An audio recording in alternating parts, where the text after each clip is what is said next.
Yoga is medicine. I'm at the home studio and I've scooched myself up close to the camera today to have more of a heart-to-heart talk with you rather than teach you a yoga pose or talk about breathing today. I'd like to talk about something that's very dear and important to me, which is your relationship with your practice.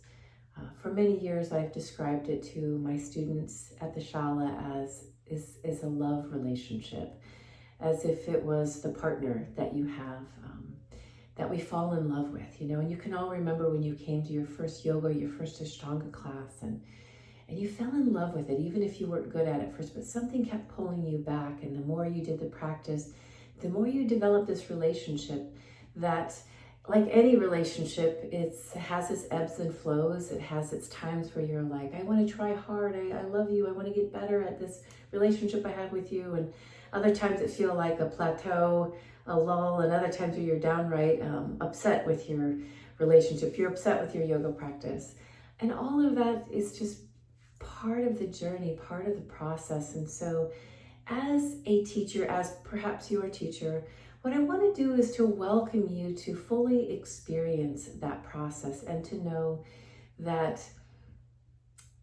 it is okay for you to have days where you just don't have the energy and you just don't feel like getting to your yoga mat. That's absolutely normal. It doesn't make you a lazy person. This is the kind of stuff I hear over the years. But instead, in that relationship, we need to make decisions, because sometimes the best thing for us, and this is your teacher telling you this, we just need to rest. Our body is just telling us, you need to rest, and we need to honor and listen to that, because that's what we do as yoga practitioners. We listen to our internal voice and we know our internal gut and heart, what's best for us. So I want to give all of you permission today to have those days where you wake up, you know that you just need to rest and say, this is the best thing for me. I feel really good about it. And other days where you feel like, I just don't want to do my yoga practice.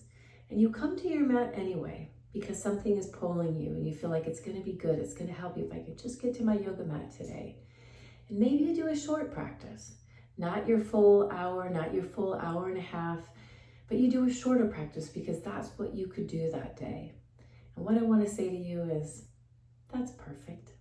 Absolutely perfect. Give yourself permission. And when you finish that short practice, maybe it was only the sun salutes, maybe it was only standing, but to tell yourself, that was a beautiful practice. I'm so glad I did that. And to allow yourself to feel just as good about that 15-minute practice that you would have felt about your hour and a half practice. I also want to give you permission to say, sometimes you don't want to come to your yoga mat, and you do come to your yoga mat anyway. You get through the 15 minutes, you get through the half an hour, and you wind up doing your entire practice and being so glad that you did. It's all part of our relationship with the practice. It's just to be able to dance with it, to ebb and flow with the days and the periods of this relationship where you feel like strong and devoted and disciplined, and I'm on this and I'm so excited, and other times where things maybe are happening in your life or just with your practice where you know you need to dance with it a little bit more.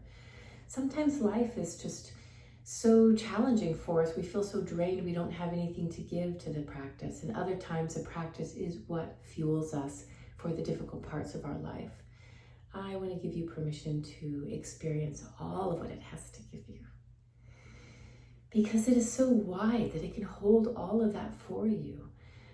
I feel like sometimes when I'm working with my Ashtanga students in particular, can be this rigidity or this over-discipline that winds up being punitive and harsh.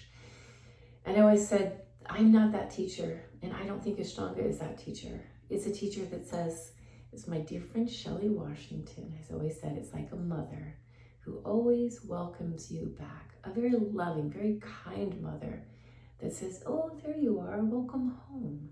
Whatever you have to give today is perfect, is beautiful. So that is your medicine for today. To just love your practice through all the stages, to love yourself in your practice is probably, as a teacher, I'm a little choked up as I say my heart-to-heart message for you today. To just love yourself in your practice, wherever you're at, and allow the practice to do its medicine and to support you.